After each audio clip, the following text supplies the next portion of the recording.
बिहार सरकार के जो अभी मुख्यमंत्री हैं, गुजरात में रेल हादसा हुई थी, रिजाइन कर दिया था। ललित बाबू रिजाइन किए थे।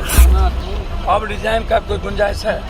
अब तो थेथरोलॉजी हो गई है हिंदुस्तान में। जब अब कोई मॉरल वैल्यू बची ही नहीं है, अब मुखिया कानून है, हिटलर की तरह सब कुछ को चलाना है कि 5 किलो अनाज, जाति और धर्म मजहब, यही 3 चीज चलेगी। इसके अलावा कुछ नहीं चलेगा इस देश में। हमरा बता दी कि रेल को मुनाफा का मत बनाइए और रेल का राजनीतिकरण मत कीजिए। रेल को हमेशा सत्ता के हिस्से से मत देखिए। रेलवे बजट को अलग करिए। दोषी कार्रवाई कब हुई? भैया डंडा कहिया ले लो भाई, मतलब छोड़ा। पप्पू यादव जब आता है ना तो दुनिया को दे के जाता है। हम सहानुभूति के लिए कहीं नहीं जाते। कार्रवाई को आपके घर में भी कुछ हुआ होगा तो हम दे के ही गए होंगे, आपके पड़ोसी को भी हुआ होगा तो दे के ही गए होंगे। हम कार्रवाई के लिए ही जाने जाते हैं, हम डिमांड ही न करेंगे।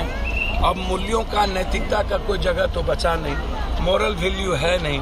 पहले के लोग रिजाइन कर देते थे, पहले लोग रिजाइन कर देते थे। अब रिजाइन का कोई गुंजाइश है? अब तो थेथरोलॉजी हो गई है।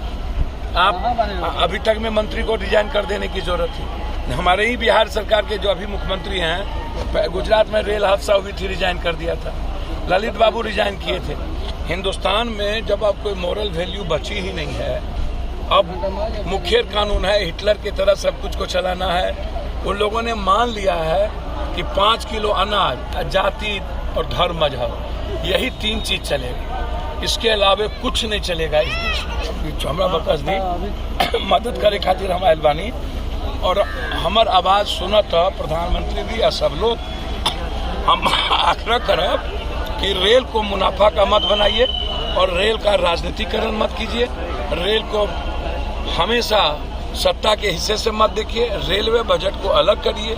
जो था उस लाभ लाइए। आज रेलवे की वैल्यू खत्म हो गई, जैसे कृषक की वैल्यू खत्म हो गई।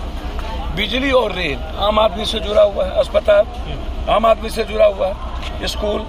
अब इसका भी निजीकरण कर दीजिएगा तो क्या होगा? कॉमन मैन जिस ट्रेन पर चढ़ता है, वंदे मातरम को आप कह रहे हैं कि हमने सेफ्टी प्रूफ कर दिया, और जहाँ कॉमन मैन चढ़ता है वहाँ सचिवालय सुरक्षित नहीं, महिलाएं सुरक्षित नहीं, आम आदमी सुरक्षित नहीं, उसका ट्रैक सुरक्षित नहीं, उसकी सेफ्टी सुरक्षित नहीं, उसकी डब्बे सुरक्षित नहीं। तो गंभीरता से हमको इस पर ध्यान देने की जरूरत है। इसमें किसी को गरियाने की आवश्यकता नहीं है, न राजनीति करने की आवश्यकता है। जो गलत है, जो दोषी है, दंडित कीजिए, 20 लाख रुपया दीजिए, घायल की मदद करिए।